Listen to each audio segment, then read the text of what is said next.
Subhanahu wa ta'ala, bersyukur bersama-sama dengan ucapan Alhamdulillahirabbil alamin, karena sudah memasuki malam ke-29, yang mana baginda kita Nabi besar Muhammad sallallahu alaihi wasallam bersabda, barang siapa yang masih mau sholat tarawih di malam ke-29 bulan suci Ramadan, maka pahalanya seperti orang yang berangkat haji 1000 kali haji, haji yang mabrur atau yang diterima oleh Allah Subhanahu wa ta'ala. Ini dalam kitab Duratun Nasihin.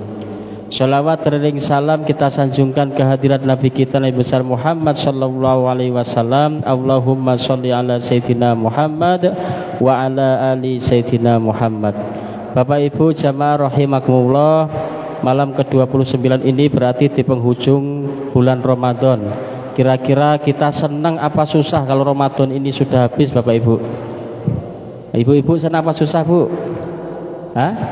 Senang apa susah? Bu? Senang. Kita juga senang. Tapi ada yang enggak senang ketika bulan Ramadan ini berakhir. Siapa? Langit dan bumi. Kata Rasul dalam satu hadisnya, idza jaa akhir Ramadan bakatis samawati wal ard. Ketika sudah mendekati akhir-akhir bulan suci Ramadan, maka menangislah langit dan bumi. Langit dan bumi menangis dengan sejadi-jadinya kepada Allah Subhanahu wa ta'ala. Terus mendengar hadis ini, para sahabat bertanya, "Mengapa langit dan bumi menangis wahai Rasulullah?" Karena telah pulang tamu yang sangat agung, tamu yang sangat mulia, tamu yang sangat benar-benar diridhoi oleh Allah Subhanahu wa ta'ala, yaitu bulan suci Ramadan. Di mana bulan suci Ramadan itu telah Allah bukakan pintu-pintu surga, Allah kunci, Allah tutup pintu neraka, setan-setan dibelenggu, dilipat gandakan seluruh amal ibadah dan diampunkan seluruh dosa-dosa. Itu akan pergi sebentar lagi meninggalkan kita sekalian, yang artinya apa? Setan akan lepas dari belenggunya, mulai ditutup-tutup pintu surga, dibuka lagi pintu neraka. Ini makanya langit dan bumi menangis dengan sejadi-jadinya, ya. Maka kita nggak tahu tangisan langit dan bumi. Kalau tahu kita nggak bisa tidur, kita nggak bisa makan, nggak bisa tidur. Maka tujuan Ramadan ini yang terakhir apa? La'allakum tattaqun, supaya kita semua bertakwa kepada Allah Subhanahu wa ta'ala. Takwa adalah menjalankan perintah Allah dan menjauhi larangan Allah. Dalam urusan menjalankan perintah Allah Subhanahu wa ta'ala, kecil maupun besar, kita jangan saling meremehkan. Jangan meremehkan ibadah yang kita anggap remeh. Siapa tahu hal tersebut itu ada ridhonya Allah di dalamnya. Karena Al-Imam Syekh Zainal Abidin itu pernah mengatakan begini, khobba Allah innallaha khobba salasan fi salasin. Sesungguhnya Allah menyimpan atau menyembunyikan 3 perkara di dalam 3 perkara. Yang pertama, innallaha khobba ridhohu fi ta'atihi falah takiro fi ta'atihi.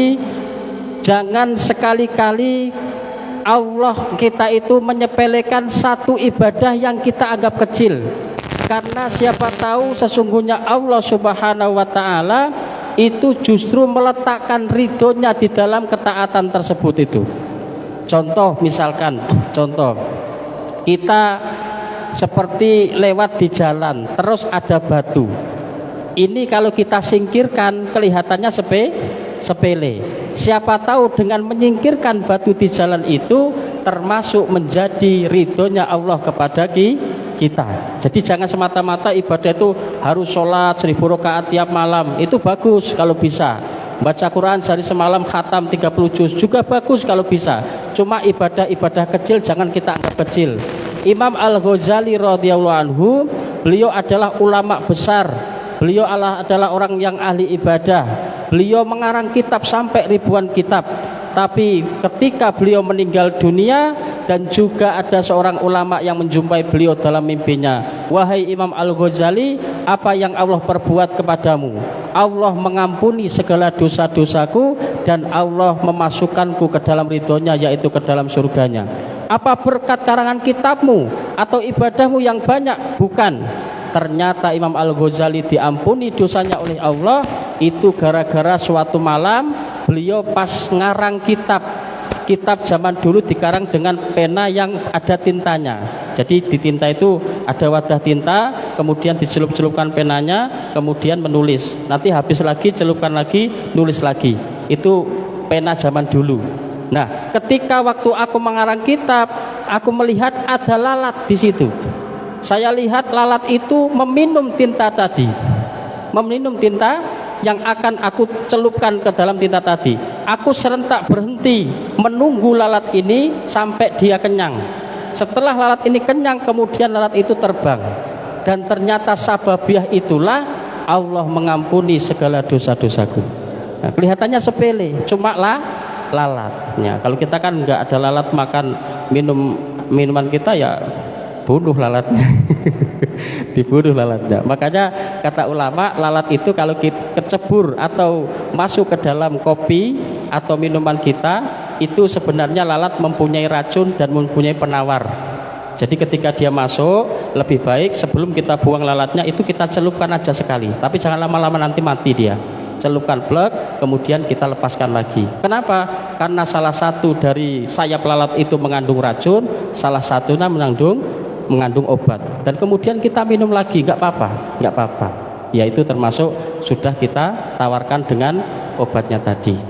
Itu gara-gara cuma menunggu lalat haus sampai ke kenyang. Umar bin Khattab itu juga demikian. Ketika ada orang bermimpi bertemu Umar bin Khattab, ya Umar bin Khattab, apa yang Allah perbuat kepadamu? Allah mengampunkan dosa-dosaku dan memasukkanku ke dalam keridhoannya atau ke surganya. Sababiah apa wahai Umar bin Khattab? Sababiah gara-gara Umar bin Khattab pernah melepaskan seekor burung pipit. Burung pipit dipegang anak kecil, ditali kakinya, kemudian talinya panjang, burung pipitnya dilepaskan, terbang tinggi, sudah tinggi ditarik kembali. Akhirnya kan burung pipitnya kesakitan, cuma dia nggak bisa ngomong, ya namanya burung pipit, kesakitan tuh nggak bisa ngomong. Akhirnya apa? Umar bin Khattab melihat demikian, maka dibelilah burung pipit itu dan dilepaskan. Sababiah itulah termasuk datangnya ridho dari Allah. Yang kedua, innallaha khabba'a suhtahu fi maksiyatihi. Sesungguhnya Allah itu menyimpan atau merahasiakan rasa jengkelnya, murkanya kepada kita di setiap kali kemaksiatan. Maka jangan sekali-kali kita menyepelekan kemaksiatan itu meskipun kecil. Siapa tahu dengan kita melakukan kemaksiatan kecil itu mendatangkan dari bendunya atau kemarahan dari Allah Subhanahu wa ta'ala. Nah, ditanya sama kawannya, kamu kok ngicuin terus sama anak kamu? Ndak apa-apa weh, anak kecil baik dicuin ndak apa-apa. Kecil, anak kecil kita icuin terus, anak kita sendiri kita bohongi terus. Nah, siapa tahu dengan berbohong terus menerus kepada anak kecil kita, anak kita sendiri, itu termasuk mendatangkan dari marahnya Allah kepada kita. Maka jangan sekali-kali kita anggap sepele. Kita anggap sepele. Dulu pernah saya ngobrol sama, maaf, ada bapak-bapak ngobrol sama kita itu Pak, kalau mau masuk neraka yang paling pinggir. Kok bisa? Karena dosa kita anggap kecil, dosa-dosa atasan kita besar. Ya bukan begitu. Ketika kita menganggap dosa itu kecil, justru malah ketika kita sepelekan, bisa jadi dosa itu besar.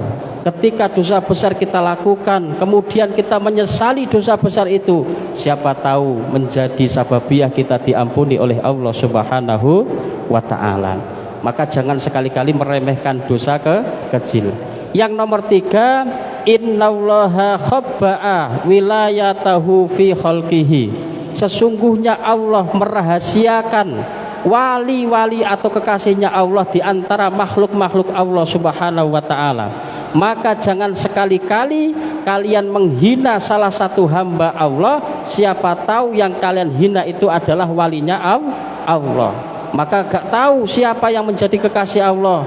bukan mesti harus pakai serban, harus jadi imam, pinter ceramah di depan. Itu belum tentu jadi walinya Allah, belum tentu. Siapa tahu malah kelihatan, maaf, kayak kelihatan gembel, yang kelihatannya orang biasa-biasa saja, orang menghindarinya, ternyata doanya mustajab, selalu dijawab oleh Allah Subhanahu wa ta'ala. Maka guru saya dulu, kiai saya berpesan ketika di pesantren, ketika kamu menjumpai orang-orang yang kelihatannya gembel, jangan kamu pernah menghina dalam hati. Siapa tahu itu walinya Allah, maka ucapkanlah salam dalam hatimu, assalamualaikum ya waliyullah. Kalau dia tersenyum terus menjawab salamu, mintalah doa kepadanya, itu doanya mustajabah, doanya akan dijawab oleh Allah Subhanahu wa ta'ala. Di Jawa itu banyak orang yang kelihatannya gembel, kita salam dalam hati, assalamualaikum ya waliyullah, kemudian dia tersenyum, waalaikumsalam, terus kemudian kita mendekat, kita minta doa.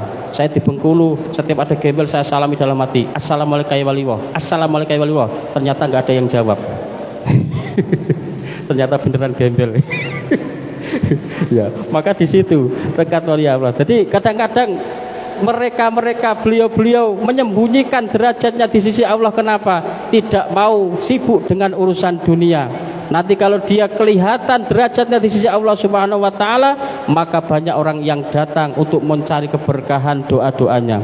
Maka orang-orang seperti itu menyembunyikan identitasnya supaya tidak dikenal sebagai kekasih Allah Subhanahu wa ta'ala. Maka jangan sampai kita menghina siapapun, termasuk orang yang ahli maksiat. Jangan sekali-kali kita menghina. Bisa jadi sekarang dia ahli maksiat, ternyata ketika menjelang ajalnya dia tobat dan tobatnya diterima oleh Allah Subhanahu wa ta'ala. Kita merasa ahli ibadah, ketika kita bangga dengan ibadah kita, ternyata mati dalam keadaan su'ul khotimah, na'udzubillahi min dzalik. Makanya jangan sampai kita berprasangka jelek kepada orang yang termasuk orang itu ahli maksiat. Kata Nabi, pesan Nabi kepada kita, man ayyara akhahu bidzanbin lam yamut hatta ya'malahu. Barang siapa yang menghina saudaranya sendiri karena berbuat dosa, dia tidak akan mati sebelum dia berbuat dosa seperti apa yang pernah dia hinakan kepada saudaranya. Kita enggak berbuat dosa, kita kuat karena iman kita kuat.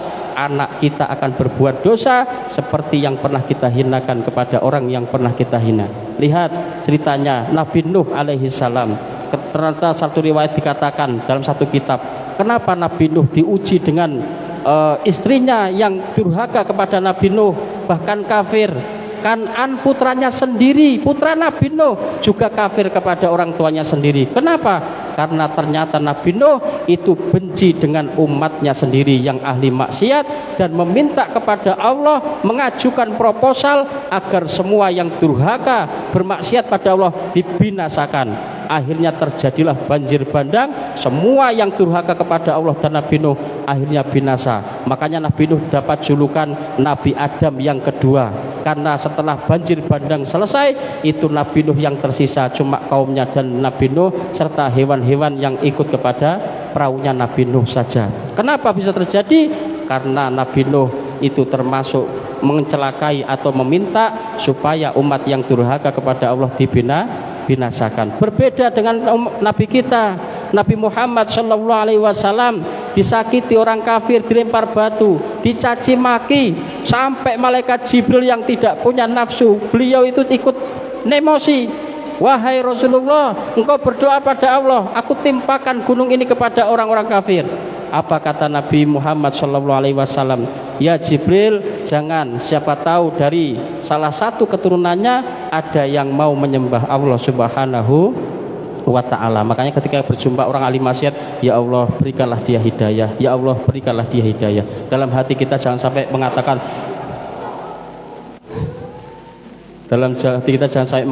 ya Allah ini ahli neraka. Ya jangan kayak gitu ya.